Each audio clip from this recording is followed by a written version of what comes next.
Inaming nakipag-ayos na siya sa may-ari ng restaurant kung saan naman namasukan ang waiter na nirepriman niya at pinatayo umano ng 2 oras sa kanyang harapan. Nahimasmasan na ang Cebu-based personality na si John Bacalso na nag-viral kahapon dahil sa ginawang pagpaparusa sa waiter dahil tinawag siyang sir.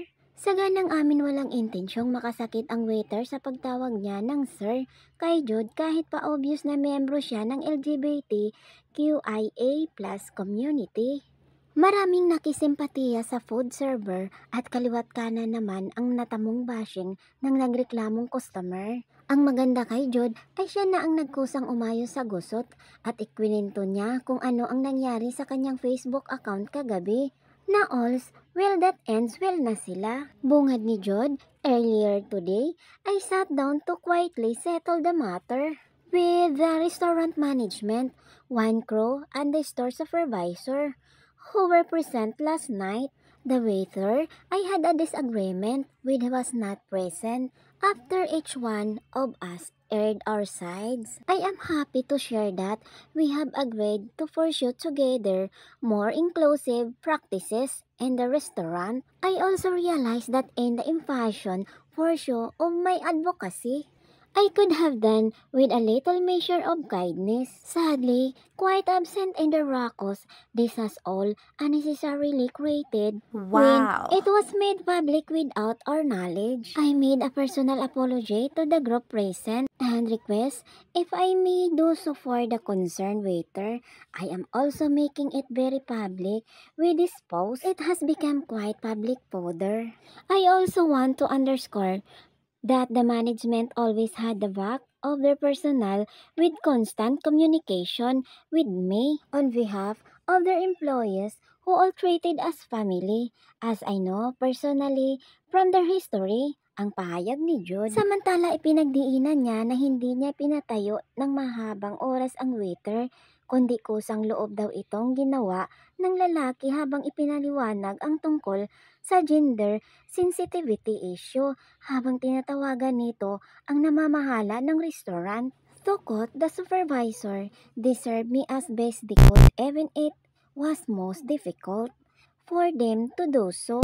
I would like to also to reiterate that I did not demand that the waiter stand for the whole light of time as I was explaining my side of the gender sensitivity issue. It was he who chose to stand in front of me as we waited for input from management who I attempted to contact. Saad pa ni Jude. Humihingi ng apology si Jude sa lahat ng nasaktan niya dahil sa mga binibitawan niyang salita, vote sa staff at sa mga customer na nakasaksi. May apologize also the rest of the staff who are disheartened by the way things have escalated, as well as to the customers present at that time. This is a huge chunk of humble that must end just because I have earned. May we start her with, as the supervisor pointed out, an uphill path to reconciliation, and we hope you will be able to allow us and yourself to do so unhampered so we may all learn and help from this. Viral ulit ang post na ito ni Joe dahil pagkalipas ng 4 na oras ay umabot na sa 12,000 engagement, 2,600 comments at 2,300 shares. At mabasa ang mga komento ng netizens at medyo nakakalungkot din dahil kahit na humingi na ng apology at nagkaayos na sina Jude at ang management ng resto ay hindi pa rin nga nakuha ang loob lalo na ng mga kababayan niya sa Cebu. Narito ang ilan sa mga mabasa natin na mga komento o mga reaksyon. Sa Bisaya bitter quotes, it was he who chose to stand in front of me. Nobody would choose to stand for 2 hours. Humble yourself, Jude, kay life has its way to humbling us. Say naman ang isa, you're still blaming the server in this case. Kung wala pag-iposto nga incident, base magpadayon ka ana nga attitude. You can do better. Sa bata pa ko, kabati nagyud ko ani imong name. So disappointing nga ing ani di ay imong personality public figure man ka. So hopefully mahimo kang good example of kindness.